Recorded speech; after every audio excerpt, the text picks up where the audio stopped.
अच्छा, मैंने आप लोगों को पढ़ने के लिए दिया था, ठीक है, वर्क एंड लेबर में डिफरेंस पढ़ने के लिए दिया था। तो पहले हम उसको थोड़ा सा देख लेते हैं, फिर आगे चलते हैं, अपनी बाकायदा क्लास का आगाज करते हैं।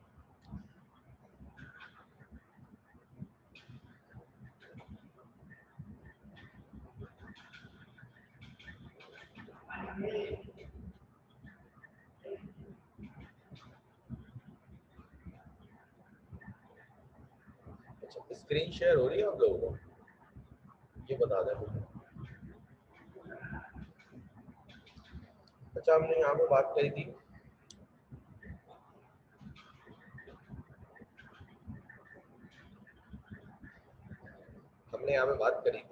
अपना sales distinguish from contract for labour, work and labour से। तो इसको थोड़ा सा हम पढ़ लेते हैं, बाकी तो दो हमने पढ़ लिए थे, ये एक रह गया था, इसको भी थोड़ा सा देख लेते हैं। मैंने आप वैसे तो आप लोगों को घर से पढ़ने के लिए दिया था, पता नहीं बाकियों ने पढ़ा नहीं पढ़ा, एक आध स्टूडेंट ने तो पढ़ लिया है।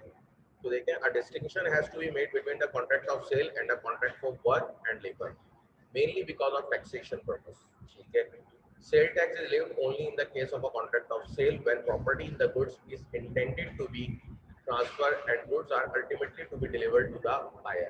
It is a contract of sale even though some labor on the part of the seller of the goods may be necessary, where however the essence of the contract is rendered of services. Okay? And the exercise was skill and no goods are delivered as such, it is a contract of service. देखिए, वो कहते हैं कि cell of goods में क्या होता है कि हम प्रोडक्ट की, इन्होंने ऊपर टैक्स वाली बात लिखी हुई है, इसको कंसीडर नहीं करिएगा, इसको इग्नोर करना है, क्योंकि सर्विसेज पे भी सेल टैक्स लग जाता है, ठीक है। पाकिस्तान के अंदर लगता है सर्विसेज के ऊपर भी सेल टैक्स, तो इसको हम कंसीडर नहीं करते। लेकिन थोड़ा सा हम डिफरेंशिएट कर लेते हैं कि सेल में क्या होगा कि गुड्स आपको डिलीवर्ड होंगी, लेकिन सर्विसेज में क्या होगा, सिर्फ आपकी स्किल्स को यूज किया जाएगा और आप सिर्फ अपनी स्किल्स को यूज करेंगे। जैसे कि ऑडिट फर्म आपको सर्विस वगैरह देती है, लेकिन अगर आप वो कोई गुड्स डिलीवर नहीं करती, लेकिन वो आपको अपनी स्किल्स सेल आउट करती है, जिसकी बेस पे वो आपका ऑडिट वगैरह बाकी चीजें करती है, ठीक है। तो ये छोटा सा एक डिफरेंस है, बाकी कुछ भी नहीं है। फिर हम मजीद इसमें आगे चलते हैं, हमारा लास्ट टॉपिक था इसमें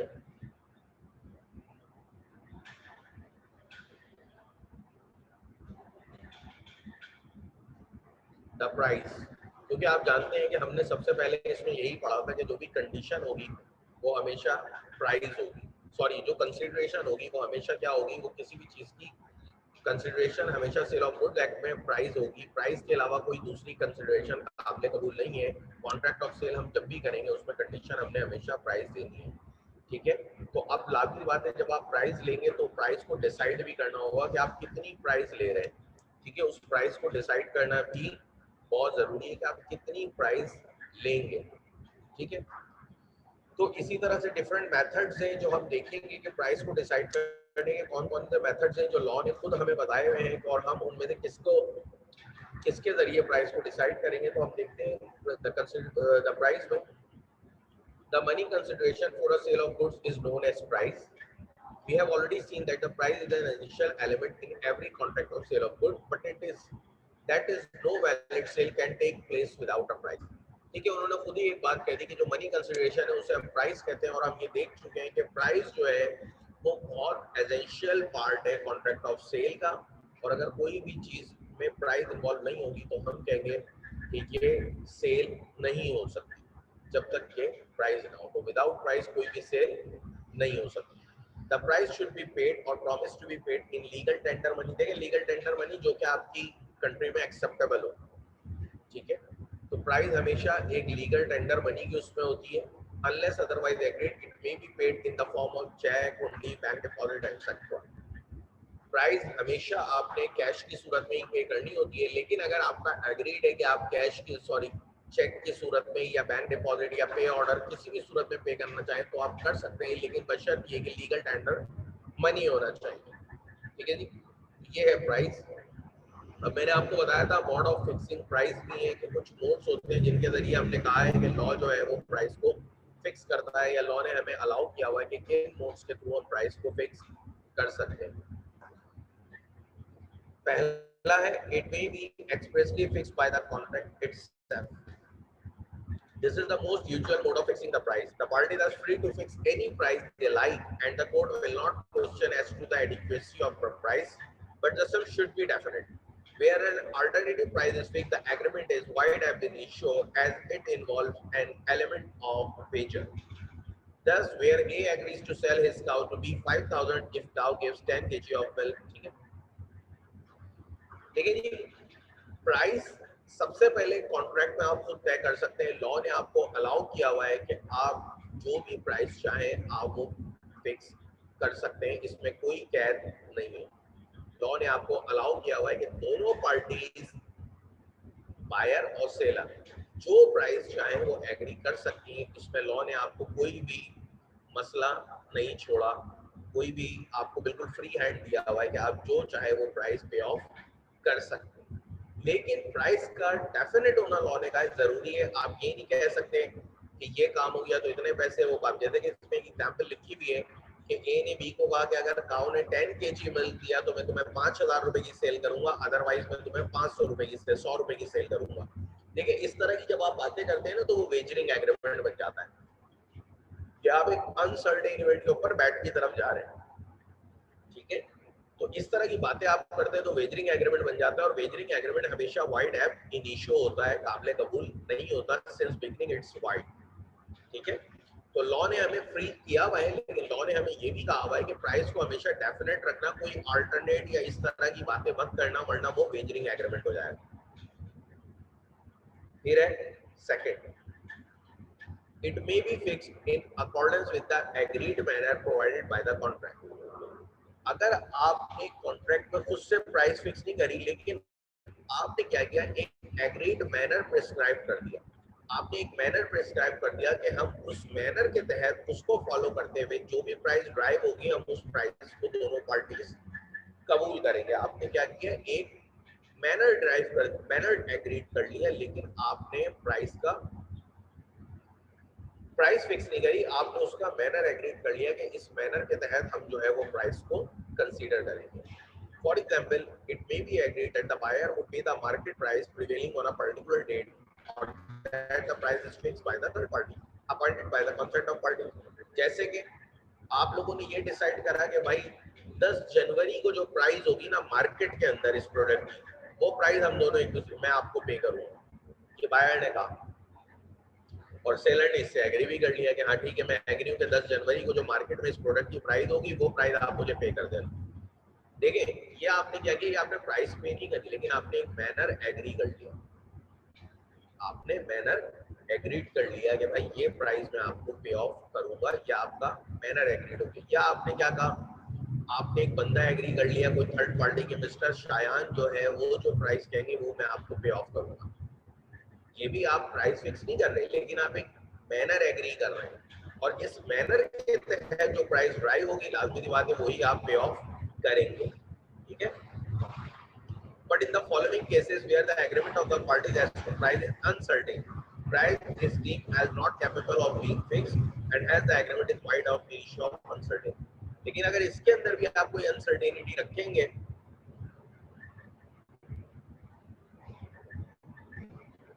तो भी प्राइस जो है, एग्रीमेंट जो है वो वाइड एब इनिशियो हो जाएगा। जैसे कि यही बात लिखिए, but in the following cases where the agreement of the parties as to price is uncertain and not capable of being fixed, ठीक है। जैसे कि क्या है, if the parties is agreed to be whatever sum the seller be offered by any third party, ठीक है। या if the price is left to be fixed by one of the contracting parties expressly। पहली बात क्या कही कि whatever the sum, जो भी सम थर्ड पार्टी, देखिए एग्रीड मैनर में भी ये नहीं होता कि वो सिर्फ सेलर को बताया ये बात सही है, ठीक है। दोनों पार्टी का कॉन्सेंट होना जरूरी है वैल्यूअर में भी ना। तो इसमें भी आपने एक अनसर्टेनिटी छोड़ दी। पहले केस में आपने क्या कहा कि if the price is agreed to be whatever sum the seller be offered by any third party, के जो भी सम सेलर को थर्ड पार्टी ऑफर कर देगी वही हमारी प्राइस होगी। नहीं, दोनों पार्टीज का कॉन्सेंट होना जरूरी है, सिर्फ सेलर के कॉन्सेंट पे नहीं होगी। और यही बात दूसरे पॉइंट में, the price is left to be fixed, आपने क्या करा, बायर और सेलर ने दोनों में से एक के ऊपर छोड़ दिया कि सेलर जो प्राइस बोलेगा वो मैं पे करूंगा या बायर जो प्राइस बोलेगा वो मैं एक्सेप्ट करूंगा। ऐसी भी अगर आपने कोई बात कह दी तो वो कॉन्ट्रैक्ट वाइड है इशू है, क्योंकि आपने अनसर्टेनिटी छोड़ी दूसरी पार्टी के कॉन्सेंट को लेकर। पहले केस में भी यही हो रहा है कि थर्ड पार्टी जो है वो सेलर को प्राइस जो भी ऑफर कर रही है आप वो कर रहे हैं एग्री, ठीक है, इसमें बायर अपना कॉन्सेंट नहीं दे रहा। दूसरा ये है कि आपने सिर्फ सेलर के ऊपर छोड़ दिया।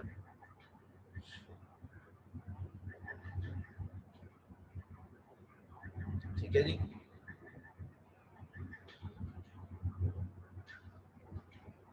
आगे बढ़े। Remember that if no price is fixed then the contract is not void for uncertainty because in that case law usually allows market price prevailing on the date of supply of goods as the price bargain for. लेकिन कहते हैं कि अगर कोई भी price fix नहीं हो सकती तो कॉन्ट्रैक्ट आपका वाइड नहीं होगा। लॉ नॉर्मली क्या करता है कि जो उस तारीख की मार्केट प्राइस होती है उसको लेके उस कॉन्ट्रैक्ट के ऊपर फिक्स कर देते हैं।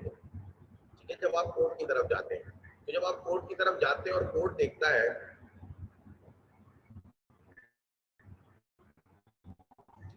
ठीक है, जब आप कोर्ट की तरफ जाते हैं और कोर्ट देखता है कि इस कॉन्ट्रैक्ट में कोई प्राइस ये दोनों फिक्स नहीं कर पाए, तो कोर्ट उस डेट की जो ट्रांजैक्शन डेट है, जो मार्केट प्राइस होगी ना, उसी को लेके कॉन्ट्रैक्ट के ऊपर लगा देगा कि हाँ ठीक है, इसके तहत आप पेमेंट वगैरह कर दो। थर्ड है,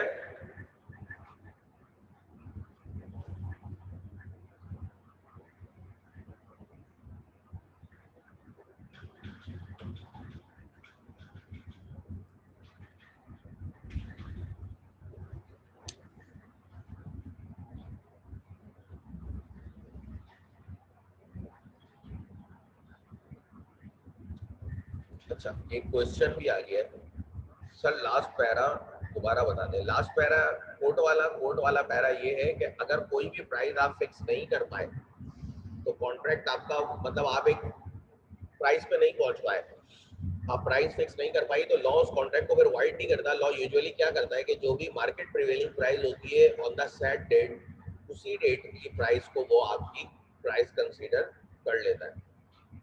ठीक है, तीसरा है it may be determined by the course of dealing between the parties.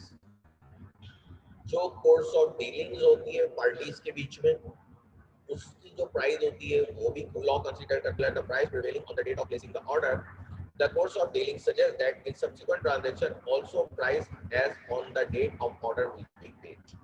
आपकी कोर्स ऑफ डीलिंग ऐसे है कि उस प्रोडक्ट की प्राइस आप पहले दे चुके हैं और वही प्राइस आप दोबारा दे रहे हैं। नॉर्मली जैसे कि देखिए शेयर्स मार्केट में होता है, शेयर्स मार्केट का कोर्स ऑफ डीलिंग क्या है कि जो मार्केट प्राइस होती है वो पे कर रहे हो। शेयर्स मार्केट में क्या होता है, जो मार्केट प्राइस होती है हम वो पे कर रहे होते हैं। ठीक है, ब्रोकरेज हाउस के जो कमीशन होते हैं वो भी ऑलरेडी डिसाइडेड होते हैं, कोर्स ऑफ डीलिंग के तहत वो भी चल रहे होते हैं। ठीक है, तो इसमें क्या है, जो कोर्स ऑफ डीलिंग जो ट्रांजैक्शन की नॉर्मल रूटीन है उसके तहत आप प्राइस फिक्स करे हुए, मतलब हमने कोई प्राइस फिक्स नहीं करी हुई, लेकिन हमारी ट्रांजैक्शन की रूटीन ये है कि जो भी मार्केट प्राइस होती है वो हम पे कर देते हैं। ठीक है, तो इस तरह की अगर आप बात करते हैं तो ठीक है, ये आपका कोर्स ऑफ डीलिंग हो गया।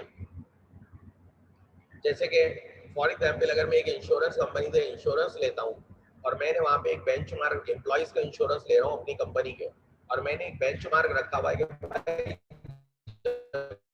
कि मेरा वो एम्प्लॉय एडमिट होगा प्राइस पे कर देंगे, जो भी मार्केट प्राइस की रूम की तमाम हॉस्पिटल की, जिस हॉस्पिटल में भी वो जाएगा उसकी जो रूम की मार्केट प्राइस होगी। ठीक है, ये बेसिकली में क्या करें, ये हमारा कोर्स ऑफ डील होती रहती है। इसी तरह शेयर्स मार्केट में होता है, शेयर्स मार्केट में क्या होता है, वहां पे भी यही होता है तो भाई आप जो है वो प्राइस पे कर देते हैं।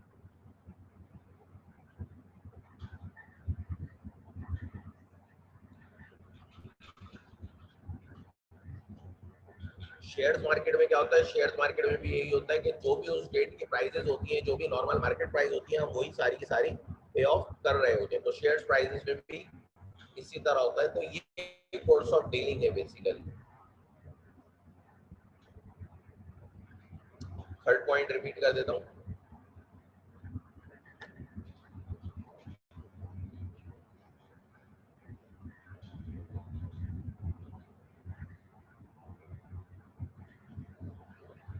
देखें थर्ड पॉइंट में वो कह रहे हैं कि it may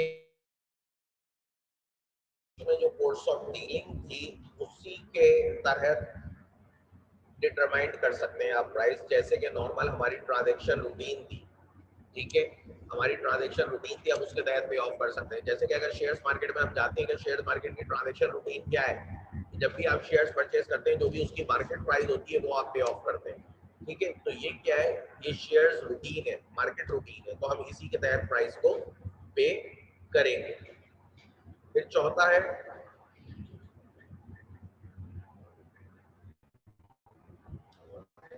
if the price is not determined in accordance with any of the above modes, the buyer is bound the seller a reasonable price.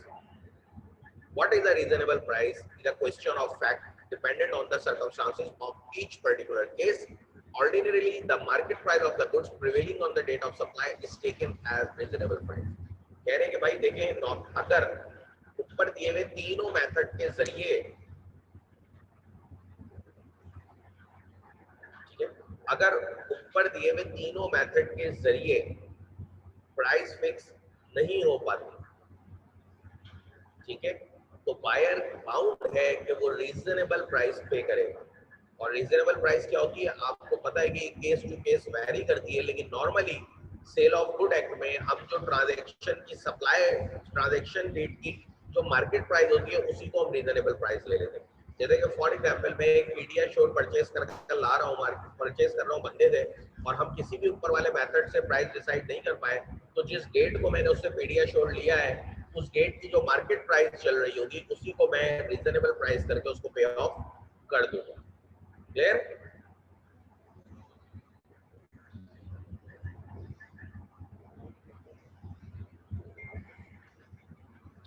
फिर आपके पास नेक्स्ट है agreement to sell at valuation.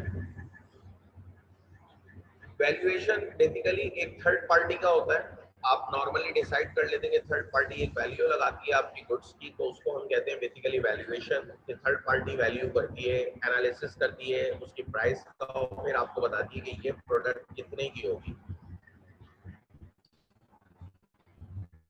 Where they on the term that the price is to be fixed by the valuation of a third party.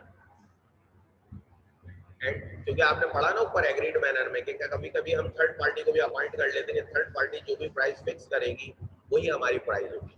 कि अभी हम पढ़कर आ रहे हैं ना कि हम ऐसा भी करते हैं कि थर्ड पार्टी जो भी प्राइस फिक्स करेगी वही हमारी प्राइस होगी, जो भी वो वैल्यू करेगी। तो उसका एग्रीमेंट किस तरह होता है, देखिए, where there is an agreement to sell goods on the terms that the price is to be fixed by the valuation of a third party and such third party fails to fix the price either because he cannot value or because he does not want to value, the contract becomes void. कहते हैं कि अगर आपने third party को decide किया था कि third party valuation करेगी प्रोडक्ट का और वो प्राइस आप पे करेंगे, और थर्ड पार्टी नाकाम हो जाती है वैल्यूएशन करने में, भले वो अपनी इनकॉम्पिटेंसी की वजह से नाकाम होती है या वो करना नहीं चाह रही, कोई भी वजह हो सकती है, लेकिन अगर वो नाकाम हो जाती है तो कॉन्ट्रैक्ट वाइड हो जाता है। एक्सेप्ट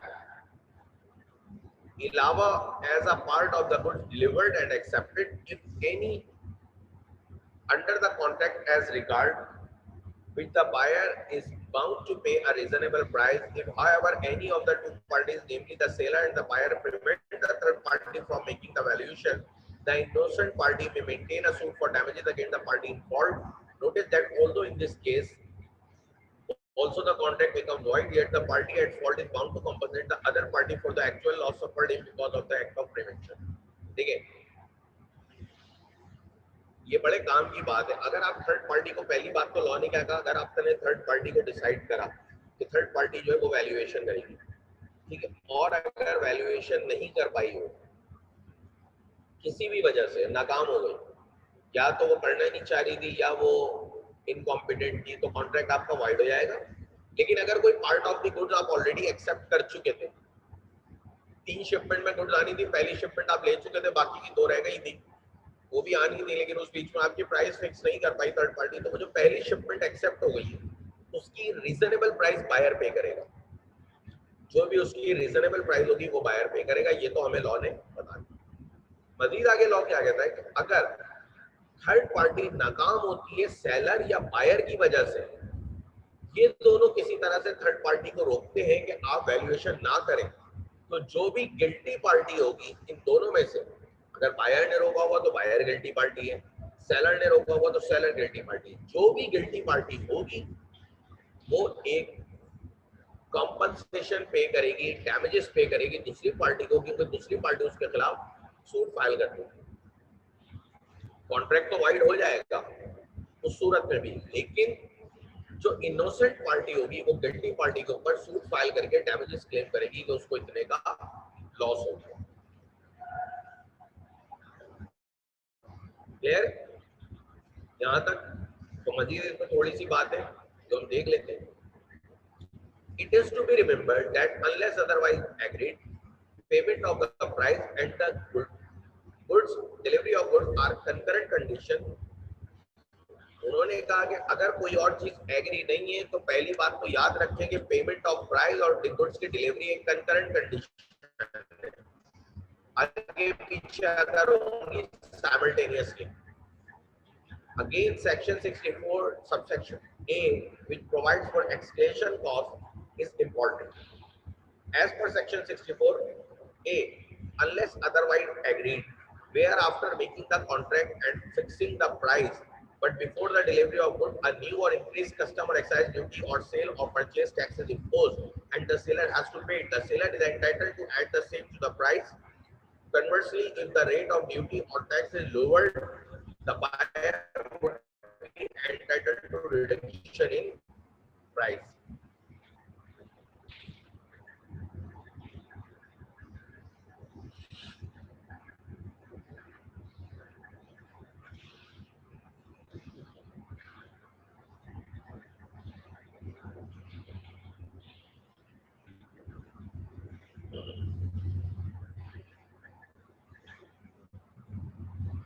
ठीक है जी, देखिए ये क्या बात लिखी गई है, ये बात दोबारा पीछे का सारा मैंने आपको बता दिया कि अगर इनोसेंट पार्टी गिल्टी पार्टी पे सूट फाइल करेगी। अब मसला क्या होता है, बाद बात ऐसा होता है जब आप नॉर्मली हमारी ऑटोमोबाइल सेक्टर में तो ये बहुत ज्यादा होता है कि आप कार बुक कराते हैं और आप जब बुकिंग पे होते हैं आप ओन पे नहीं करते। ओन आप लोगों को पता होगा कार की डिलीवरी के लिए एक ब्लैक मनी पे की जाती है, समझ लें एक तरह से ब्राइब ही होती है वो, कि उसको आप ओन देते हैं तो वो आपको जल्दी कार डिलीवर कर देता है। ठीक है, तो नॉर्मली ऑटोमोबाइल सेक्टर में होता है कि अगर आप कार आज बुक कराते हैं आपको डिलीवरी 7-7, 8-8 महीने बाद मिलती है। ठीक है, इस बीच क्या होता है आपको पता है कि पाकिस्तानी मार्केट में साल में 3-3, 4-4 बार जो है हमारी ऑटोमोबाइल सेक्टर की प्राइसेस इंक्रीज होती हैं। जैसे कि पाक सुजुकी ने पिछले साल 4 दफा साल के अंदर प्राइस इंक्रीज करी है, हालांकि क्यों करी है समझ से बाहर है। ठीक है, डॉलर का जो महंगा होने का रेट था वो भी कम था, प्राइस इंक्रीज परसेंटेज ज्यादा था। इसके अलावा वो कोई मॉडल भी चेंज नहीं करते, तो मॉडल अगर चेंज कर रहे हो तो वो भी एक अलग बात है, मॉडल भी कोई चेंज नहीं करते। ठीक है, तो उनकी उसमें भी कॉस्ट इंक्रीज नहीं होती। बहरहाल हमारा टॉपिक ये नहीं है। तो नॉर्मली यही होता है कि ऑटोमोबाइल सेक्टर में अगर आप कार आज बुक कराते हैं 2 मिलियन पे, ठीक है, लेकिन कार की डिलीवरी होने होने तक कार जो है वो महंगी होकर वो पहुंच जाती है जी 25 लाख रुपए में। ये आप सिर्फ तब कर सकते हैं जब आपका एस्केलेशन क्लॉज डला हुआ हो। एस्केलेशन क्लॉज कहता है कि अगर आपने एग्री कर ली एक प्राइस और डिलीवरी से पहले पहले वो प्राइस इंक्रीज होती है, भले गवर्नमेंट की ड्यूटीज की वजह से किसी भी वजह से अगर वो इंक्रीज हो जाती है और सेलर को वो पे करना है तो सेलर वो बायर से ले सकता है, लेकिन कब, जब आपने एस्केलेशन क्लॉज डाला हुआ। इसी तरह अगर गवर्नमेंट की ड्यूटीज वगैरह कम हो जाती हैं और आप अपनी प्राइस कम करते हैं तो फिर बायर से आप कम प्राइस चार्ज करेंगे। ऐसा लेकिन प्रैक्टिकली होता नहीं है, क्योंकि प्राइस कम तो कोई भी नहीं करता, ज्यादा हर कोई कर देता। ठीक है, तो ये भी एक वजह है। और ऑटोमोबाइल सेक्टर में नॉर्मली ऐसा ही होता है कि अगर आप फोन पे ना करें और गाड़ी की डिलीवरी आप 6-8 महीने बाद लेंगे तो प्राइस बढ़ जाती है।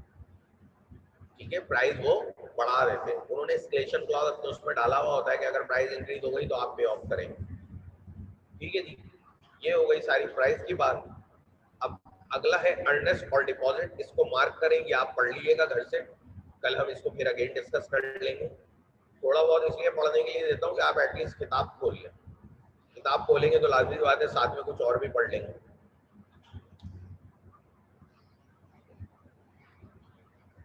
देखिए एस्केलेशन क्लॉज रिपीट कर देता हूँ। एस्केलेशन क्लॉज बेसिकली क्या होता है? एस्केलेशन क्लॉज होता है कि प्राइस देखे ना, आप ऑटोमोबाइल आप बुक करा रहे हैं 2 मिलियन पे, फॉर एग्जाम्पल आपने करोला बुक कराई 3 मिलियन पे करा लिया आपने, ठीक।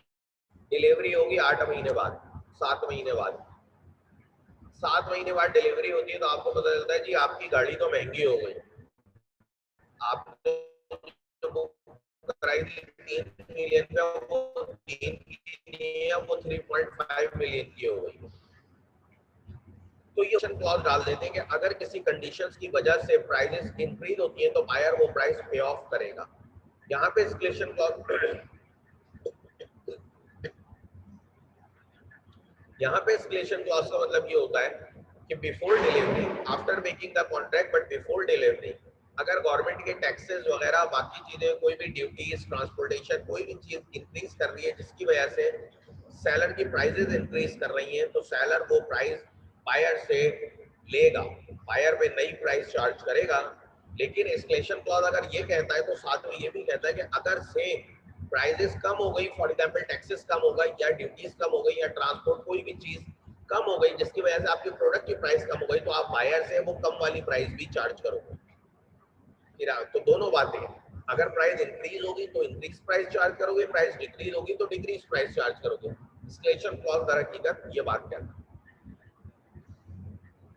अर्नेस्ट डिपॉजिट आप पढ़ लीजिएगा। स्टिपुलेशन एज टू टाइम, ये शायद हमने पहले भी पढ़ा था। When time is the essence of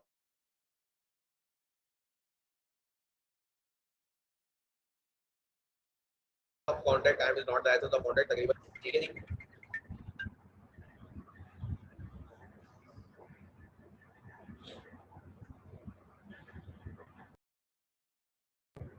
एक minute,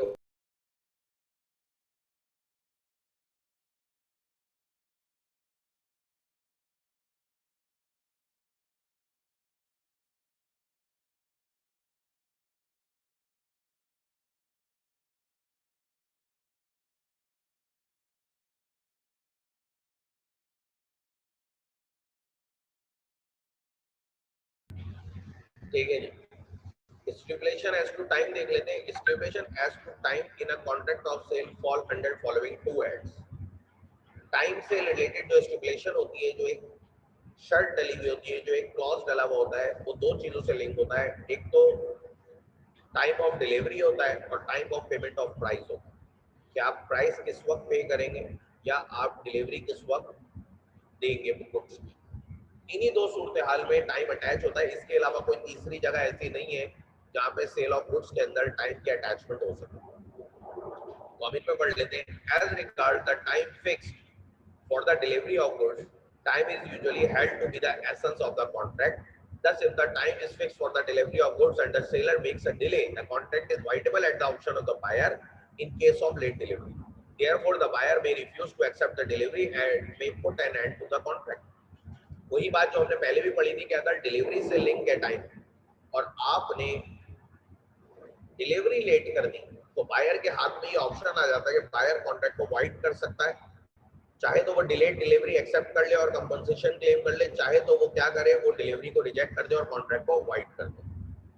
As regards the time fixed for the payment of price, the general rule is that time is not deemed to be the essence of the contract unless a different intention appears from the terms of contract. Thus, even if the price is not paid as agreed, the seller cannot avoid the contract on that account. He has to deliver the goods. If the buyer tenders the price within reasonable time before resale of the goods, the seller may, however, claim compensation for the loss occasioned to him by the buyer failure to pay on the appointed date. लेकिन कहते हैं कि अगर contract में कोई दूसरी बात नहीं लिखी हुई तो जनरल रूल ये है कि टाइम ऑफ पेमेंट के साथ टाइम जो, अगर बायर आपको लेट पेमेंट भी कर रहा है तो भी सेलर के भाई ऑप्शन नहीं है कि वो कॉन्ट्रैक्ट को वाइड कर सके या खत्म कर सके। उसको गुड्स डिलीवर करनी है एक रीजनेबल टाइम के अंदर अंदर, रीजनेबल डिले को एक्सेप्ट करते हुए। हाँ, वो अलग बात है कि वो जो लॉस होगा लेट फेलियर से, उसको लेट पेमेंट से, उसको वो क्लेम कर सकता है। फॉर एग्जांपल वो इंटरेस्ट चार्ज कर सकता है या कोई भी ऐसा काम वो कर सकता है, लेकिन कॉन्ट्रैक्ट खत्म नहीं कर सकता। क्योंकि याद रखें जब डिलीवरी के साथ टाइम अटैच होता है तो वो एसेंस ऑफ कॉन्ट्रैक्ट होता है, लेकिन अगर पेमेंट के साथ टाइम अटैच होता है तो वो एसेंस ऑफ कॉन्ट्रैक्ट नहीं होता। फिर आपके पास अगला है document of title of goods. देखिए ये बहुत बड़ा लिखा हुआ है, कॉमन सेंस की बात है। Document of title of goods वही होता है क्योंकि आप जब भी परचेज करते हैं तो उसका एक ना एक डॉक्यूमेंट होता है जो उसकी ओनरशिप भी बता रहा होता है, उसकी प्राइस वगैरह सारी चीजें बता रहा होता है। जैसे कि नॉर्मल आप कोई गुड्स परचेज करने आते हैं उसकी इनवॉइस होती है तो वो डॉक्यूमेंट हो गया, ठीक है। इसी तरह bill of landing, dock warrant, ये सारे जो वार फिंगर, ये सारे जो सर्टिफिकेट्स है रेलवे से डिलीवरी ऑर्डर टीसीएस वगैरह से भेजते हैं, ये सारी चीजें ये डॉक्यूमेंट ऑफ टाइटल होती है कि ये ओनरशिप का डॉक्यूमेंट होगी है। तो जब भी कोई गुड्स होगी उसका लाजमी सी बात है कोई ओनरशिप का टाइटल होगा, कोई ओनरशिप का डॉक्यूमेंट होगा। जो भी ओनरशिप का डॉक्यूमेंट होगा उसी को हम डॉक्यूमेंट ऑफ टाइटल कहते हैं। यहाँ पे आगे आपका ये चैप्टर एंड होता है और अब हम चलते हैं अपने नेक्स्ट चैप्टर की तरफ।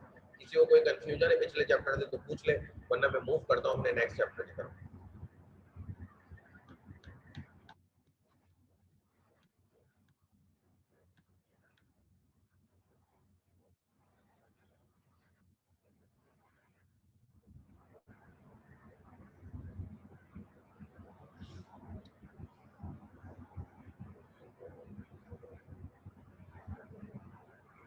चलिए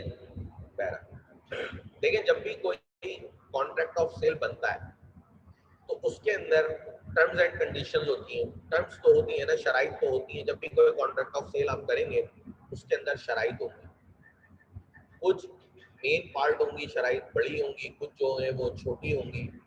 जो मेजर टर्म्स होती है उन्हें हम कंडीशन कहते हैं, जो माइनर टर्म्स होती है उन्हें हम वारंटी कहते हैं, ठीक है।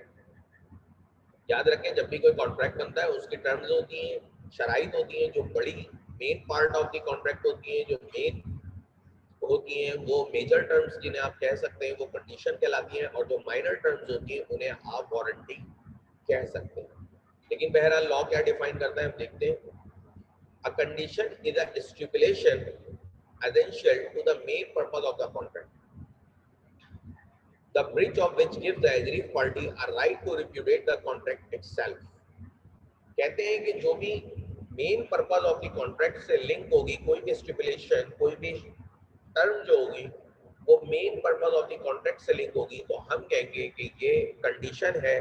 और कंडीशन अगर पूरी नहीं होती, उसको तोड़ रहा है कोई, तो एग्रीव पार्टी तोड़े या सेलर तोड़े, एग्रीव पार्टी के पास ये राइट होता है कि वो कॉन्ट्रैक्ट को रिप्यूडिएट कर सकती है, कैंसिल कर सकती है,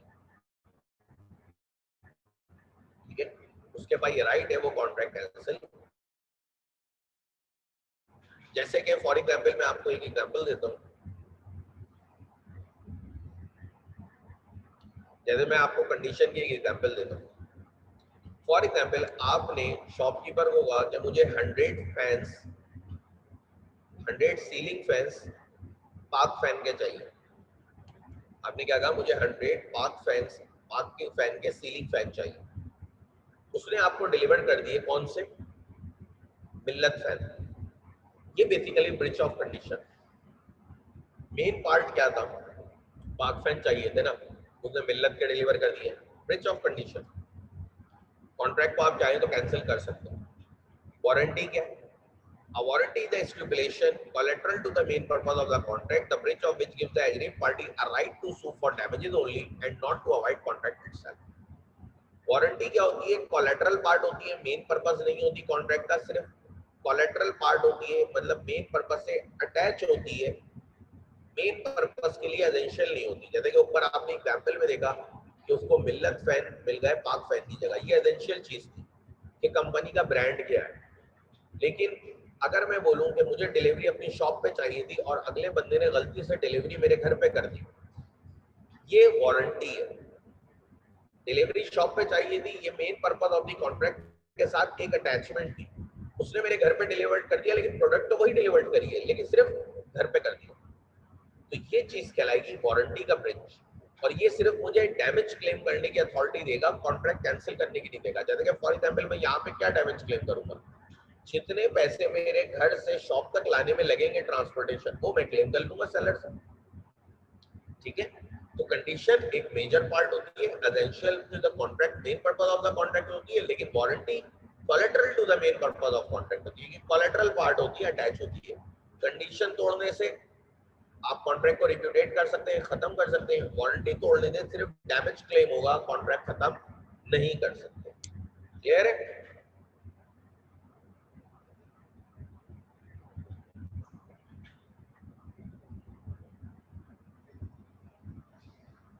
देखिए ये छोटा सा डिफरेंस है, इसको हम देख लेते हैं। कंडीशन और वारंटी तीन जगह पे डिफरेंस करती है। पहला तो हो गया एज टू द वैल्यू, कि उनकी अगर इंपॉर्टेंस के हिसाब से देखा जाए तो देखिए कंडीशन जो है वो essential to the main purpose है और वारंटी जो है वो collateral to the main purpose है। तो वैल्यू में ही फर्क है ना। देखिए एक चीज थी कि मैंने कंपनी का नाम बताया, मुझे पाक फैन चाहिए, अगले ने मुझे मिल्लत फैन दे दिया, ये मेन पर्पस था, अटैचमेंट। लेकिन मैं कह रहा हूँ मुझे ऑफिस में डिलीवरी और शॉप पे डिलीवरी चाहिए थी, तो मेरे घर पे कर दी, ये कोलेटरल पार्ट है, इसकी इंपॉर्टेंस कम है। चीज तो वही आई है ना आपके पास, सिर्फ घर पे चले गई, घर से उठवा के आप ऑफिस मंगा ले, जो भी डैमेज होगा लॉने का क्लेम कर लो। तो एक तो इम्पोर्टेंस का फर्क है। तो वैल्यू के हिसाब से essential to the main purpose होती है कंडीशन, और वारंटी जो है वो collateral to the main purpose होती है। एज टू ब्रिज, अगर कंडीशन का ब्रिज होता है तो वो ये राइट देता है एग्रीड पार्टी को कि वो कॉन्ट्रैक्ट को कैंसिल कर दे। लेकिन अगर वारंटी का ब्रिज हो रहा है तो वो ये राइट नहीं देता कि वो कॉन्ट्रैक्ट को कैंसिल करे, वो कहता है कि आप सिर्फ और सिर्फ डैमेज को क्लेम करें। ठीक है। ट्रीटमेंट तीसरी जगह difference, a breach of condition may be treated as breach of warranty, but breach of warranty cannot be treated as breach of condition. अगर कभी कंडीशन का ब्रिच होता है तो हम उसको बाद औकात वारंटी का ब्रिच कंसीडर कर लेते हैं कि ठीक है यार हम इसको वारंटी का ब्रिच कंसीडर कर लेंगे। लेकिन अगर वारंटी का ब्रिच होगा कभी भी, तो हम उसको कभी भी कंडीशन का ब्रिच कंसीडर नहीं कर सकते। ये बात हम नहीं कर सकते। ये तीनों point.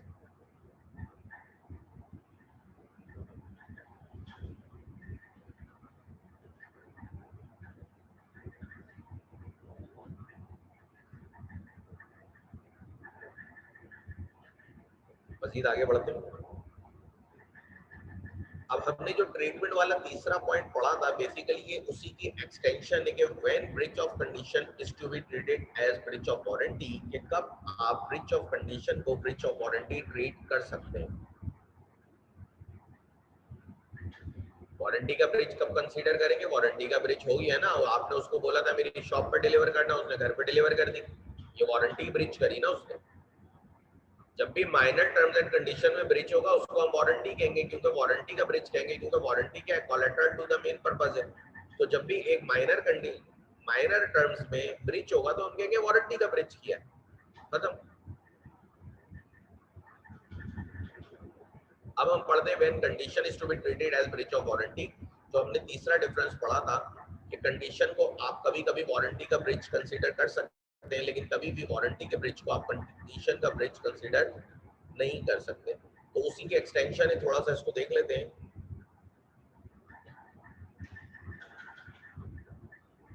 Voluntary waiver bye buyer, कि बायर वॉलंटरी कोई वेवर कर दे, खुद से छोड़ दे।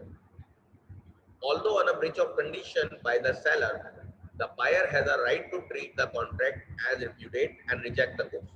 But he is not bound to do so. He may instead elect to waive the condition, to treat the breach of condition as a breach of warranty and accept the goods and sue the seller for damages for breach of warranty.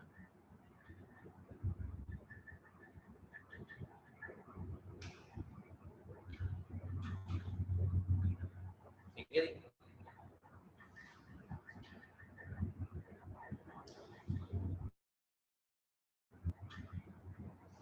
कहते हैं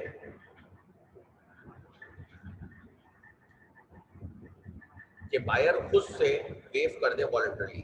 जैसे कि for example मैंने आपको एक example दी थी कि हमने उससे मांगे थे पाक फैन, लेकिन उसने हमें डिलीवर कर दिया कौन से फैन? मिल्लत फैन। ठीक है। पाक फैन की जो प्राइस हमने उसको पे करी हुई थी, पाक फैन की जो प्राइस थी वो ज्यादा थी, फॉर एग्जांपल 1500 रुपए थी, और मिल्लत फैन की जो प्राइस थी वो 1300 रुपए थी। मेरे पास मिल्लत फैन आ गए, मैंने कहा कि चलो यार ये फैन तो है मेरे पास, तो मिल्लत की भी मार्केट अच्छी है। तो मैंने क्या करा, मैंने इस कॉन्ट्रैक्ट को कैंसिल नहीं करा। मैंने कहा भाई देखो 200 रुपए कम में आप मुझे वापस दें और मैं इन फैंस को एक्सेप्ट कर लेता हूँ। ठीक है। ये मैंने क्या करा, ये मैंने खुद से वेव कर दिया कि एक कंडीशन थी उसको खुद से वेव करके मैंने उसको क्या करा, वॉलंटरली वेव कर दिया और मैंने कंडीशन के ब्रिज को वारंटी का ब्रिज कंसीडर कर लिया। ठीक है, कि मैंने मिल्लत फैन को ही एक्सेप्ट कर लिया, खुद से वेव कर दिया कि ठीक है मैं कर लेता हूँ। फॉर एग्जाम्पल जैसे इसमें देखिए लिखा है A agrees to supply B 10 bags of first quality sugar that is 1625 per bag but supplies only second quality sugar the price of which is 1500। कि ए ने बी से एग्री करा था कि मैं आपको 10 बैग ए क्वालिटी शुगर के दूंगा जिसकी प्राइस थी 1625 रुपए, लेकिन दिए उसने बी क्वालिटी जिसकी प्राइस थी 1500 रुपए। अब बायर के पास ऑप्शन था, वो कॉन्ट्रैक्ट कैंसिल कर सकता था, लेकिन वो बाउंड नहीं है, उसके पास ऑप्शन है। बायर ने कहा ठीक है मैं कॉन्ट्रैक्ट कैंसिल नहीं कर रहा, मैं वेव कर रहा हूँ और मैं आपसे डैमेजेस क्लेम करूंगा, मतलब मैं कंडीशन को एज अ वारंटी की ब्रिज कंसीडर करूंगा और मैं आपसे डैमेजेस क्लेम कर लेता हूँ जो कि उसने 125 रुपए पर बैग क्लेम कर लिया। तो पहली कंडीशन तो ये हो गई, पहला तरीकेकार तो ये हो गया जब कंडीशन को आप एज अ वारंटी का ब्रिज कंसीडर कर सकते हैं। अगला है acceptance of goods by buyer where the buyer has accepted the goods and subsequently he comes to know the breach of condition, he cannot reject them but can only maintain an action for damages. This case does not depend upon the will of the buyer, but the law compulsorily treats a breach of condition as a breach of warranty. अगर buyer already goods को accept कर लेता है, ठीक है, अगर buyer क्या कर रहा है कि already उसने goods को accept कर लिया और बाद में उसको पता चला कि भाई इसके अंदर तो डैमेज गुड्स थी, फिर वो कॉन्ट्रैक्ट को कैंसिल नहीं कर सकता। लॉ उसे कहता है तुम कैंसिल तो नहीं कर सकते, हालांकि कंडीशन का ब्रीच हुआ लेकिन फिर भी तुम कैंसिल नहीं कर सकते क्योंकि तुम ऑलरेडी एक्सेप्ट किए हुए थे। अब हाँ तुम ये कर सकते हो कि जो बाकी गुड्स तुम्हारी है उनकी तुम वारंटी क्लेम कर लो, उससे वारंटी क्लेम कर लो या वारंटी क्लेम कर लो मतलब डैमेजेस क्लेम कर लो। ठीक है, जैसे कि फॉर एग्जांपल आपने मिल्लत फैन उसने आपको भेजे थे, आपने उनको चेक नहीं करा, आपने उनको रख लिया, आपने उनको ऐसे ही एक्सेप्ट कर लिया, चेक नहीं करा, आप एक्सेप्ट कर चुके। जब आपने एक्सेप्ट कर लिया चेक नहीं करा, उसके बाद आपने जब उसको देखा तो आपको पता चला जी ये तो मिल्लत फैन आ गए, पाक फैन तो आए ही नहीं। तो आपने क्या करना है, अब आपने इसको, आप कॉन्ट्रैक्ट को कैंसिल नहीं कर सकते क्योंकि you already accepted the goods. अब आप सिर्फ इसको as a breach of warranty claim कर सकते हैं कि आप बोलेंगे भाई अब मुझे तुम डैमेज पे करो, जो भी इनकी प्राइस डिफरेंस था या जो भी था वो डैमेज क्लेम करो, गुड्स तो मैं रिजेक्ट नहीं कर सकता क्योंकि मैंने इसको एक्सेप्ट कर लिया। अगर बात वही है acceptance only part of the goods, देखिए पार्ट ऑफ द गुड्स की तो बात जहां पे भी आएगी ना वो सेम ही होती है कि अगर आपने part of the goods accept करा और बाकी रिजेक्ट कर दिया तो पहली बात तो हम इसमें लिखते हैं कॉन्ट्रैक्ट डिविजिबल है कि इनडिविजिबल है। अगर कॉन्ट्रैक्ट डिविजिबल था, डिवाइड होने वाला था, तो आपने पार्ट ऑफ द गुड्स को एक्सेप्ट कर लिया ब्रीच ऑफ कंडीशन की सूरत में, पार्ट ऑफ द गुड्स को आपने एक्सेप्ट करा और बाकी को आपने रिजेक्ट कर दिया। लेकिन अगर कॉन्ट्रैक्ट इनडिविजिबल था तो सीधी सी बात है आपने अगर part of the good accept कर लिया तो आपने पूरी गुड्स को ही एक्सेप्ट करना है, बाकी की आप रिजेक्ट नहीं कर सकते। ठीक है, और ऐसी सूरत हाल में भी बेसिकली कंडीशन को as a breach of warranty treat किया जाएगा कि अगर कॉन्ट्रैक्ट इनडिविजिबल था और आपने part of the goods accept कर ली। फॉर एग्जांपल आपने देखा कोई भी कॉन्ट्रैक्ट इंडिविजुअल था, आपको 20 फैंस आए थे लेकिन उनकी जो प्राइस थी वो एक कंसोलिडेट प्राइस थी, एक इंडिविजुअल कॉन्ट्रैक्ट था, आपने उसमें से 2 एक्सेप्ट कर लिए, बाकी के आपने कहा 18 जो है वो रिजेक्ट कर दो। तो इंडिविजुअल कॉन्ट्रैक्ट था, यहाँ पे आप ऐसा नहीं कर सकते, आपको सबके सब एक्सेप्ट करने हैं और सबको लॉ ट्रीट करेगा कि ये ब्रीच ऑफ वारंटी हुआ है, ब्रीच ऑफ कंडीशन नहीं हुआ, क्योंकि यहाँ पे आपके पास ऑप्शन नहीं है। यहाँ पे लॉ ने आप पे कंपलसरी कर दिया कि अगर तुम ऐसी हरकत कर लो कि तुम एक्सेप्ट कर लो गुड्स तो फिर सीधी सी बात है फिर कंडीशन का ब्रीच नहीं, हम उसको वारंटी का ब्रीच कंसीडर करेंगे और तुम्हें डैमेज दिला देंगे।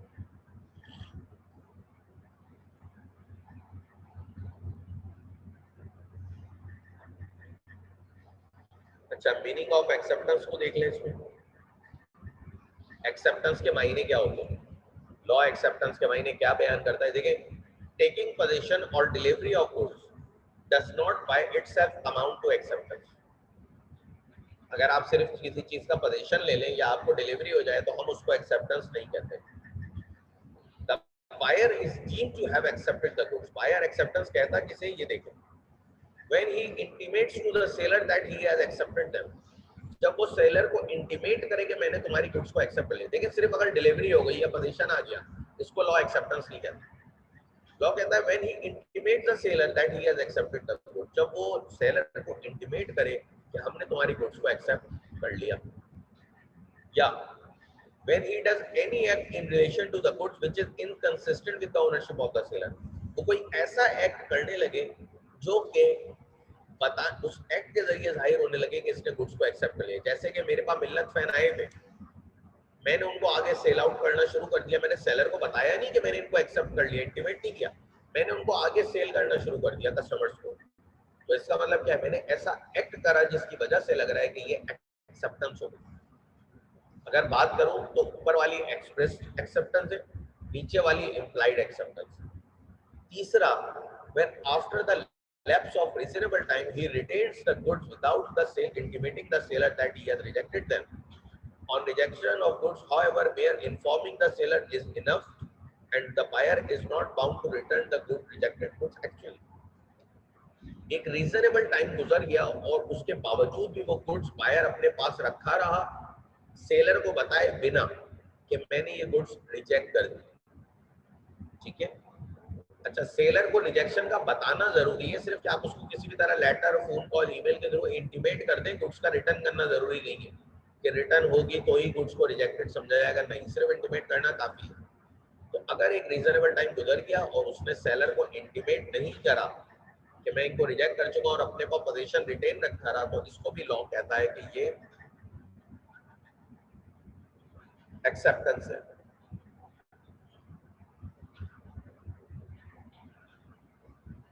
ठीक है जी, express and implied conditions and warranties. कुछ एक्सप्रेस और इम्प्लाइड कंडीशंस होती हैं और वारंटीज भी होती हैं। एक्सप्रेस वही होती हैं जो आप एक्सप्रेसली बताते हैं और इम्प्लाइड वो होती हैं जो कि आप पे बाय मिल्टन होती है, बाय डिफॉल्ट होती है। Conditions may be, warranties may be either express or implied. They are said to be expressed when at the will of the parties they are inserted in the contract, and they are said to be implied when the law presumes their existence in the contract automatically, so they have not been put in the express words. Implied condition and warranties may, however, be negative or varied by express agreement by course of dealing between the parties or usage of trade. The provision is merely an application of the general maxim that what is expressly done puts an end to what is tacit or implied, and custom and agreement overrule implied condition and warranty. कहते हैं कि condition और warranty express भी हो सकती है, implied भी हो सकती है। एक्सप्रेस क्या है, आप के अपनी विल से पार्टीज एक्सप्रेस करें कि ये कंडीशन या वारंटी है हमारी। इम्प्लाइड क्या होगी, इम्प्लाइड जनाब होंगी कि आप एक्सप्रेस नहीं कर रहे लेकिन लॉ ने उनको समझा हुआ है कि ऑटोमेटिकली ये कॉन्ट्रैक्ट के अंदर है। लॉ कहता है कि ये तो प्रेज्यूम करता है कि ये वारंटीज या कंडीशन तो कॉन्ट्रैक्ट में होनी ही होनी है। हाँ, आपके पास ये ऑप्शन है कि आप उनको खत्म कर सकते हैं एक्सप्रेस कंडीशन के थ्रू। अगर लॉ ने कोई चीज इम्प्लाइड करी हुई है, आप उसको एक्सप्रेस के थ्रू, एक्सप्रेसली कोई अपनी विल के ऊपर उसको खत्म कर सकते हैं अगर आप लोग ये चीज चाहें तो। लॉ ने अलाउ किया हुआ है, लेकिन दर हकीकत लॉ ने कुछ इम्प्लाइड कंडीशन रखी है, लेकिन लॉ ने ये भी अलाउ किया है कि आप चाहें तो उसको खत्म कर सकते हैं। ठीक है, तो अब हम पढ़ लेते हैं इम्प्लाइड कंडीशंस। पहले इम्प्लाइड कंडीशंस क्या होती है। ठीक है जी, अगर मैं बात करूं इम्प्लाइड कंडीशंस,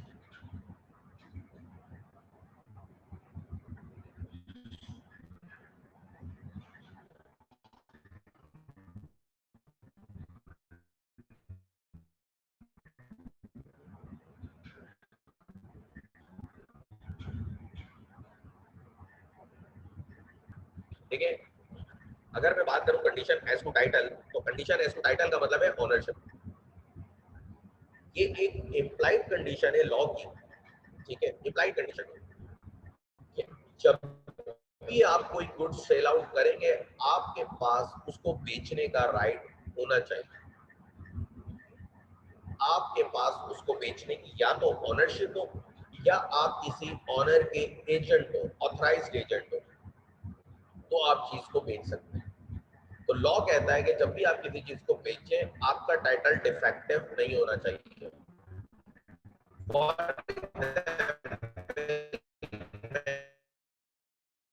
मैंने अपने पड़ोसी की बाइक चुराई और मिस्टर बी को सेल आउट कर दी, कल को मिस्टर बी ने रिकवर करेंगे और डैमेज भी क्लेम करेंगे, ठीक है, या कॉन्ट्रैक्ट कैंसिल करेंगे, जो भी करेंगे। कंडीशन एज टू टाइटल यही कहता है कि जो भी आपकी कंडीशन होगी, जरूरी है कि जो भी आपकी ओनरशिप है, जो भी चीज आप सेल करें उसकी ओनरशिप या होनी चाहिए आपके पास, या आप ऑथराइज एजेंट होने चाहिए। या तो आप रियल ओनर होंगे या आप ऑथराइज एजेंट होंगे। आपका टाइटल डिफेक्टिव नहीं होना चाहिए, आपकी ओनरशिप डिफेक्टिव नहीं होनी चाहिए, मतलब कहीं चोरी ना की हो, किसी से फ्रॉड ना किया हो, कोई मिसरिप्रेजेंटेशन ना की हो, ऐसी कोई भी हरकत आपने ना की।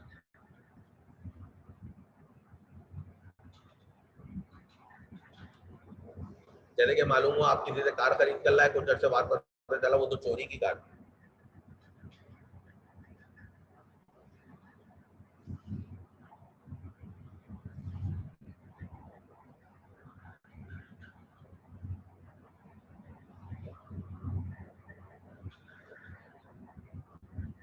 अच्छा, एक और चीज का इसमें ध्यान रखें, एक और बात भी लिखी हुई है कि कंडीशन एज टू टाइटल में ना सिर्फ ये हो कि वो ओनर हो, बल्कि ये भी हो कि वो उसकी वैलिडिटी भी देखना हो।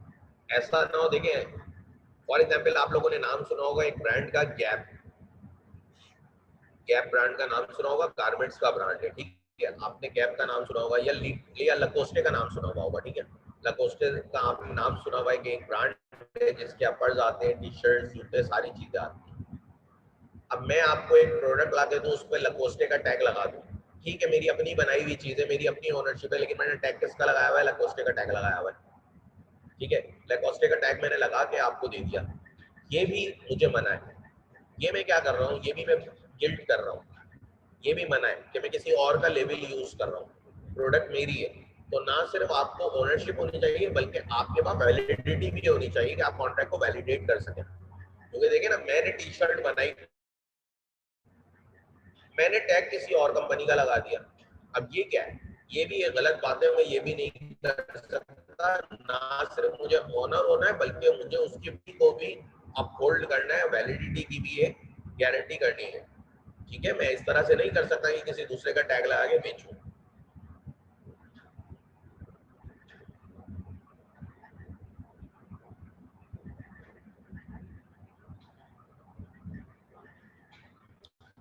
दूसरी बात, मेरे पास एक एक और बात है जो तीसरे पैरा में लिखी है, वो क्या लिखी हुई है कि मेरे पास एक प्रोडक्ट का टाइटल नहीं था, ओनरशिप नहीं थी, लेकिन मैंने वो आपको फिर भी बायर को सेल कर दी। अभी आपको ये बात पता चली, लेकिन आपने कॉन्ट्रैक्ट कैंसिल करने से पहले पहले मैंने क्या करा कि जो ओरिजिनल ओनर था उसको प्राइस वाइस पे करके उस प्रोडक्ट का ओनरशिप अपने पास ले ली, ठीक है। उस प्रोडक्ट की ओनरशिप अपने पास ले ली, तो अब बायर जो है वो कॉन्ट्रैक्ट को कैंसिल नहीं कर सकता, वो लेट हो गया, ठीक है। हुआ क्या कि जब मैंने सेल करी उस वक्त तो ओनरशिप नहीं थी, लेकिन सब्सिक्वेंटली मैंने ओनरशिप एक्वायर कर ली। अगर मैंने सब्सिक्वेंटली ओनरशिप एक्वायर कर ली और बायर ने उससे पहले पहले, मेरी एक्विजिशन से पहले पहले अगर बायर ने कॉन्ट्रैक्ट को कैंसिल नहीं करा था, तो बायर लेट हो गया, अब मजीद नहीं कर सकता। तो कंडीशन एज टू टाइटल में हमने तीन बातें पढ़ी। पहली बात तो ये कि देखिए, टाइटल डिफेक्टिव नहीं होना चाहिए, आपको ऑनर होना जरूरी है या ऑनर के एजेंट होना जरूरी है जब आप कोई प्रोडक्ट बेचें। दूसरी बात, सिर्फ ऑनर होना काफी नहीं है, ये भी जरूरी है कि वो प्रोडक्ट भी ऐसा ना हो कि आप किसी दूसरे का लेबल, कॉपीराइट, ट्रेडमार्क वगैरह यूज करके बेच रहे हो। तीसरी बात, ठीक है आपके पास उस वक्त ऑनरशिप नहीं थी सेल के वक्त, लेकिन आपने बायर के कॉन्ट्रैक्ट कैंसिल करने से पहले पहले अगर सब्सिक्वेंटली ओनरशिप एक्वायर कर ली, तो अब बायर कॉन्ट्रैक्ट कैंसिल नहीं कर सकते।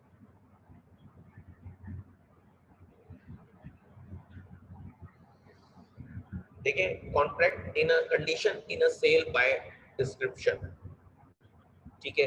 ये क्या कहता है कि जो भी आपने प्रोडक्ट दी, आपकी प्रोडक्ट बिल्कुल वैसी ही होनी चाहिए। जैसे कि अगर आपने आपकी कार सेल कर रहे हैं और आपने एक OLX पे ऐड लगाया था 2010 मॉडल, आपने सेल करी, तो लॉ कहता है कि भाई ये इम्प्लाइड है कि वो 2010 मॉडल ही होना चाहिए। अगर वो 2010 के अलावा कोई मॉडल निकला, तो बायर कॉन्ट्रैक्ट को कैंसिल कर सकता है, ठीक है। तो जब भी आप किसी डिस्क्रिप्शन के थ्रू सेल करेंगे, जैसे कि नॉर्मली दराज वगैरह पे होता है कि एक प्रोडक्ट की डिस्क्रिप्शन लिखी हुई होती है, अगर वो प्रोडक्ट उस डिस्क्रिप्शन के तहत नहीं निकलता, तो जब भी दराज आपको बोलता है कि आप प्रोडक्ट को रिटर्न कर दें, वो रिटर्न करना दरअसल क्या होता है, आप कैंसिल ही तो कर रहे होते हैं, ठीक है। तो जब भी प्रोडक्ट डिस्क्रिप्शन के तहत सेल होगा तो जरूरी है कि वो डिस्क्रिप्शन से मैच है, सेम वही हो जो डिस्क्रिप्शन। थर्ड है आपके पास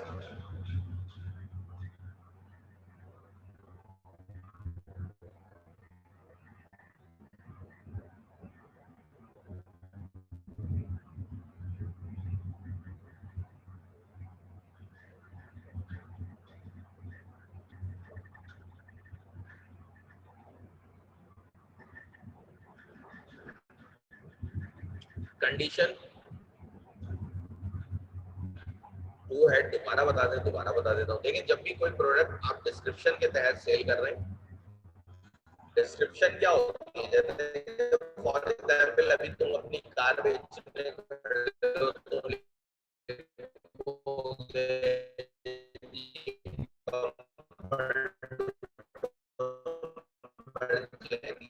ये है और वो है, एसी सही काम कर रहा है, सेकंड ऑनर, फर्स्ट ऑनर है, ये तमाम चीजें तुमने एक प्रोडक्ट के डिस्क्रिप्शन लगा दी। तो जरूरी है कि जो भी तुमने डिस्क्रिप्शन लगाई थी उससे तमाम चीजें मैच होनी चाहिए। ऐसा ना हो कि तुमने लिखा था 2010 मॉडल, कार का मॉडल है 2009। तुमने लिखा था फर्स्ट ऑनर, कार है सेकंड ऑनर। तुमने लिखा था bumper to bumper genuine, car में 2 मेजर एक्सीडेंट भी हुए हैं। तो ये क्या है, आपकी जो डिस्क्रिप्शन आपने लिखी है उससे प्रोडक्ट मैच नहीं हो रही। तो जब भी आप डिस्क्रिप्शन देंगे प्रोडक्ट का उससे मैच होना जरूरी है।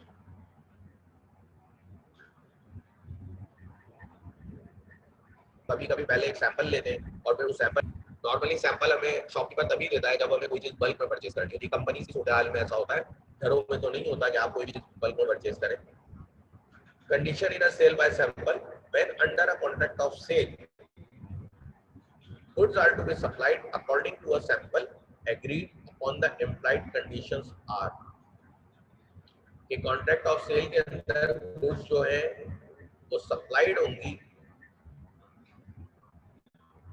According to the sample. ठीक है, जब भी सैंपल के जरिए आपकी सेल होगी तो गुड्स भी हमेशा सैंपल जैसी ही सप्लाई करनी है आपने, जो आपने सैंपल दिया। ठीक है, अब उसमें इम्प्लाइड कंडीशंस क्या आ जाती है, पहली आती है that the bulk shall correspond with the sample in quality. पहली कंडीशन तो ये है कि जो बल्क क्वांटिटी वो परचेज करेगा, जो आपने सैंपल दिया था वो उससे मैच होना चाहिए। ऐसा ना हो कि सैंपल दिया था ए क्वालिटी राइस का और जब उसने राइस की बल्क क्वांटिटी ऑर्डर करी तो आपने उसको सी क्वालिटी पकड़ा दी या बी क्वालिटी पकड़ा दिया। ऐसा ना हो, जरूरी है कि जो सैंपल था बल्क क्वांटिटी उससे मैच हो। दूसरी बात, the buyer shall have a reasonable opportunity of comparing the bulk with sample. Buyer को वो अपॉर्चुनिटी देनी है, वो टाइम भी देना है कि वो सैंपल को बल्क क्वांटिटी से कंपेयर कर सके। ये बायर को आपने टाइम भी देना जरूरी है जब आप सैंपल के थ्रू सेल करेंगे। तीसरा point, that the goods shall be free from any defect rendering them unmerchantable which would not be apparent on reasonable examination of the sample. The defect is pattern one that is easily discoverable by the exercise of ordinary care and the buyer takes delivery after inspection. There is no breach of implied condition and buyer has no remedy. कह रहे कि goods free होनी चाहिए, तमाम defect buyer easily examine करके थोड़ा सही check करके पता लगा सकता था, डिस्कवर नॉर्मल एग्जामिनेशन से, नॉर्मल इंस्पेक्शन से, नॉर्मल इंटेलिजेंस से। तो फिर हम कहेंगे कि बायर सेल्स को कैंसिल।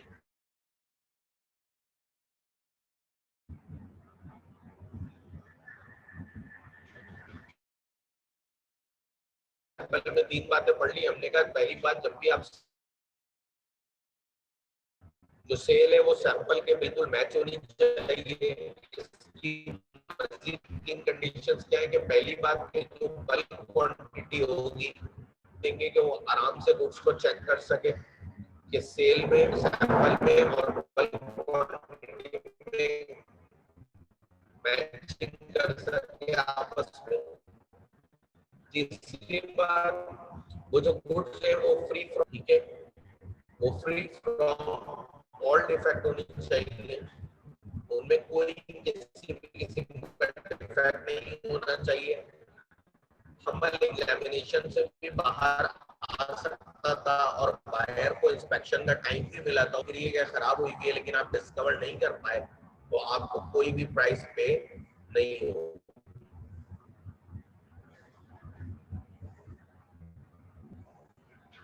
ठीक है जी, फिर मजीद हम आगे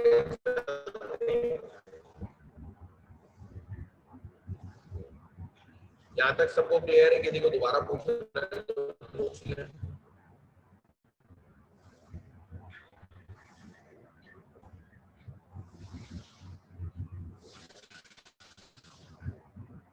वरना फिर मैं आगे बढ़ता हूँ।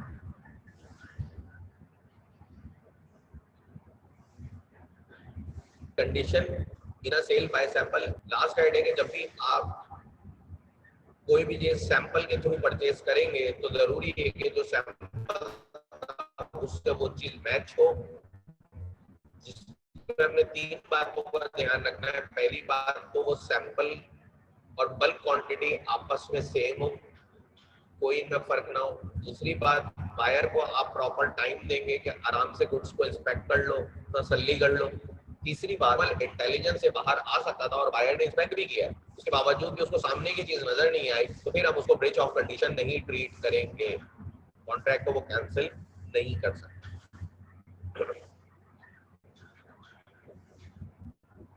क्लियर है भाई? आगे बढ़े।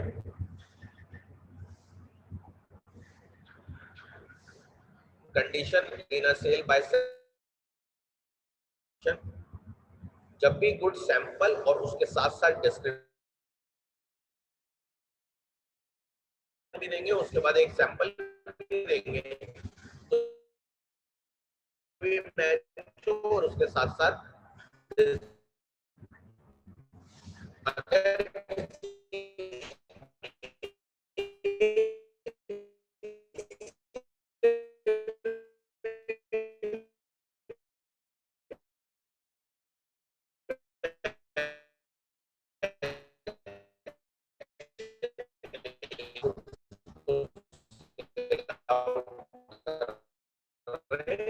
तो जरूरी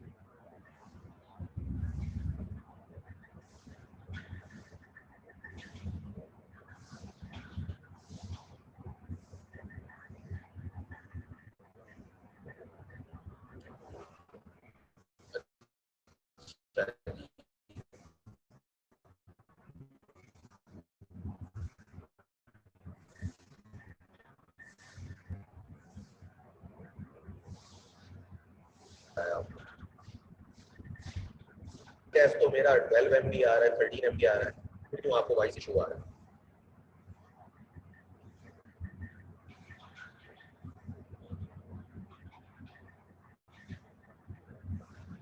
देखिए, पॉइंट नंबर 4 कहता है कि अगर आप डिस्क्रिप्शन और उसके साथ साथ सैंपल दोनों चीजों के थ्रू, एक ही प्रोडक्ट को दोनों चीजों के थ्रू सेल कर रहे हैं, तो उसका दोनों से मैच होना जरूरी है, कि ना सिर्फ वो सैंपल से मैच हो बल्कि वो डिस्क्रिप्शन से भी मैच हो। ठीक है,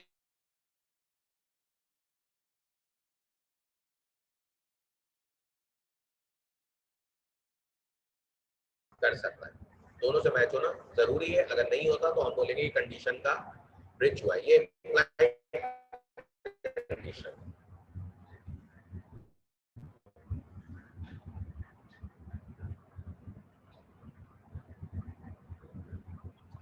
फिर अगला है कंडीशन एज टू फिटनेस और quality.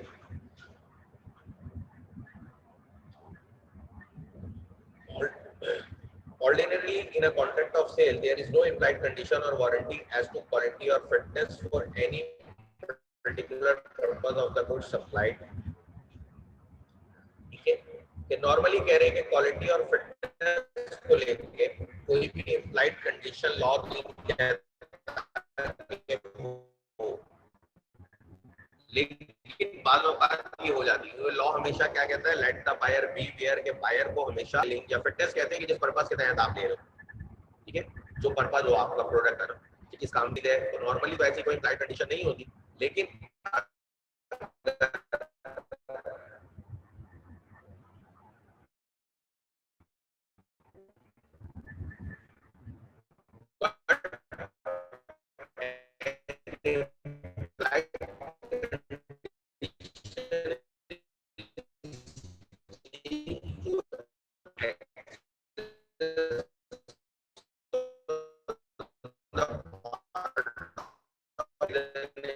fit for the for which the wants them in the following your fitness का ध्यान रखें। कौन जो है वो सेलर को बता दे एक्सप्रेसली एंड ब्लाइंडली।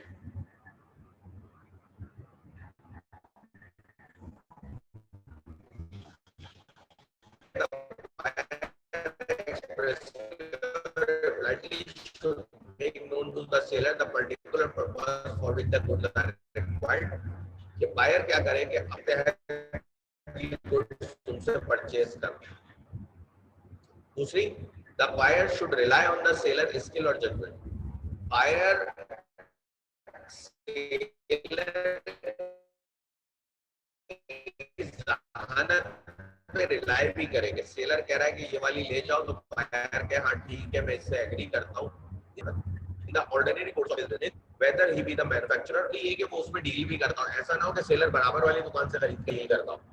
तो फिर फिटनेस की condition, the purpose must be made known expressly if the goods to be supplied can be used for several purposes, otherwise the condition as fitness will not be implied।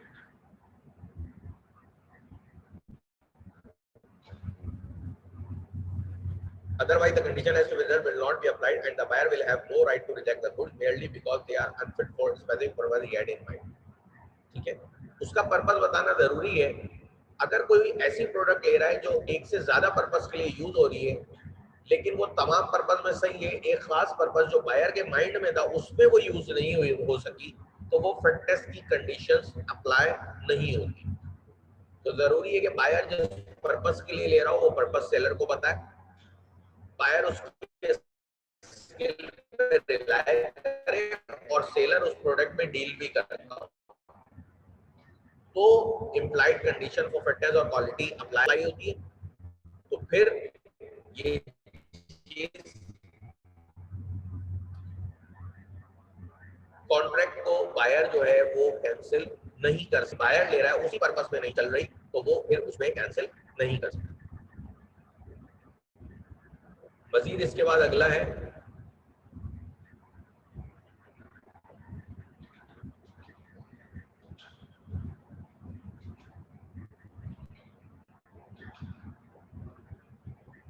Last repeat कर देता हूँ, दोबारा repeat कर देता हूँ। देखें, fitness और quality को लेके कभी भी कोई कंडीशन होती है, लेकिन अगर ये तीन कंडीशन सेटिस्फाइड हो जाएं, तीन पॉइंट सेटिस्फाई हो जाएं, तो हम कहते हैं कि फिटनेस की कंडीशन आ जाती है। पहला कि बायर एक्सप्रेसली या इम्प्लाइडली सेलर को बताएगा कि किस मकसद के तहत वो गुड्स खरीद रहा है, क्या उसको काम करना है घर जाके। जैसे कि तुम अगर एक शॉप पे जा रहे हो, तुम उसको एक पर्पस बता रहे हो कि यार मुझे जो बटन चेंज करना है घर का, उसके लिए मैं लूं क्या लूं, स्क्रू ड्राइवर लूं, क्या चीज लूं, ये तुम उसको पर्पस बता रहे हो। ठीक है, दूसरा जो सेलर की स्किल्स है उसके ऊपर तुम रिलाई भी करोगे, फिर अपना दिमाग नहीं चलाओगे, फिर जो प्रोडक्ट वो दे वही प्रोडक्ट लेकर आ जाओ। तीसरा, वो गुड्स उसी डिस्क्रिप्शन की हो जिसमें सेलर डील करता हो। ऐसा ना हो कि सेलर उस गुड्स में डील नहीं करता, वो कहीं और से लाके आपको दे रहा है। नहीं, वो उसमें डील करना चाहिए, क्योंकि वो करेगा तो उसके पास स्किल्स होंगी ना। ठीक है, अच्छा, एक चीज जो है वो एक से ज्यादा मकसद के लिए यूज हो सकती है। अब वो बाकी चीजों में तो फिट है, लेकिन जिस मकसद के तहत आपने जहन में रख के खरीदी उस मकसद के लिए फिट नहीं है, तो भी उस पर कंडीशन अप्लाई नहीं होती फिटनेस और क्वालिटी।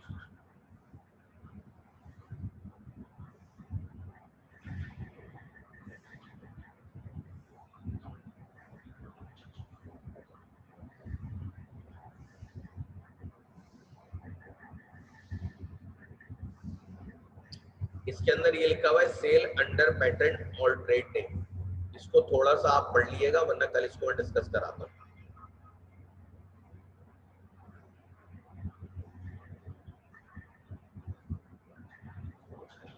अच्छा जी, इसको हम यहीं तक रखते हैं क्योंकि कुछ वॉइस इशू हो रहा है आप लोगों को भी, तो इसको मैं यहीं तक रखता हूँ। 15 मिनट हालांकि हैं, अगर पिछले में से कुछ पूछना है तो पूछ लें, मैं आगे नहीं जा रहा क्योंकि वॉइस इशू हो रहा है, इंटरनेट का पता नहीं क्या प्रॉब्लम है। हालांकि स्पीड तो सही आ रही है, तो अगर कोई मसला पूछना है कुछ तो पूछ लें, क्योंकि इंशाल्लाह ताला कल की क्लास में ही चैप्टर एंड हो जाएगा आपका।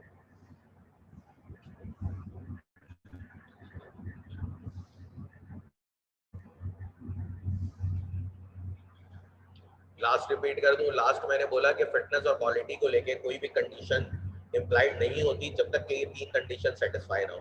पहली कंडीशन क्या, अपना पर्पस बताए कि मैं किस मकसद के तहत ये चीज खरीद रहा हूँ, जैसे कि मैंने बटन और टेस्टर की एग्जांपल दी।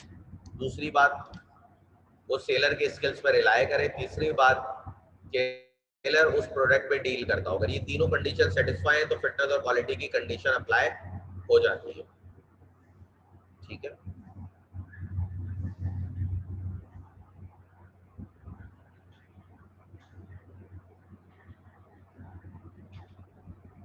नहीं मेरा जूम तो एक बार भी आउट नहीं हुआ, आपका जूम बार बार आउट हो रहा होगा, फिर आप इसको रिकॉर्डेड लेक्चर में कंप्लीट आप सुन लीजिएगा, क्योंकि मेरा जूम तो सही चल रहा है।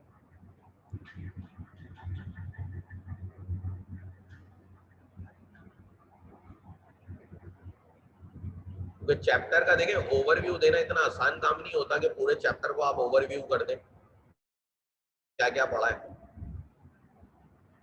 तो उसके लिए जब भी हम रिकॉर्डेड लेक्चर का वो करते हैं ना,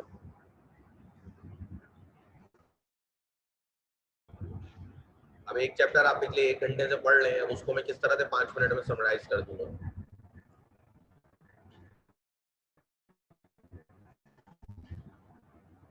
पॉइंट नंबर 3 था कि अगर कोई सेल सेल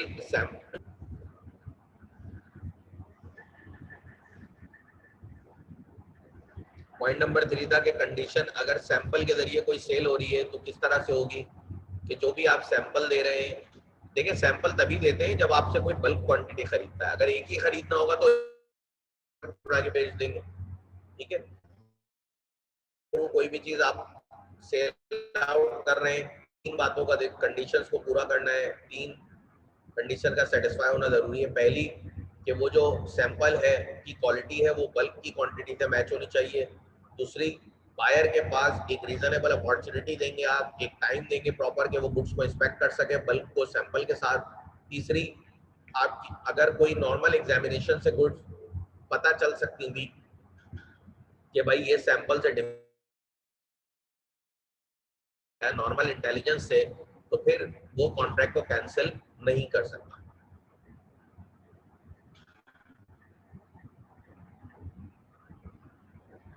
पॉइंट नंबर 4 दोबारा बता देता हूँ, बहुत दफा बता चुका हूँ, एक ही पॉइंट।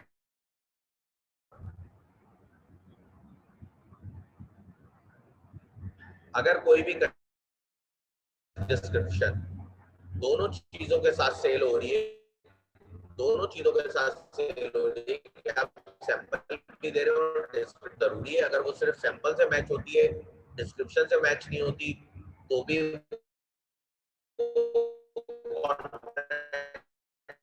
कैंसिल कर सकता है बायर। अगर ठीक है, यही तक रखते हैं इसको। कल, अल्लाह हाफिज।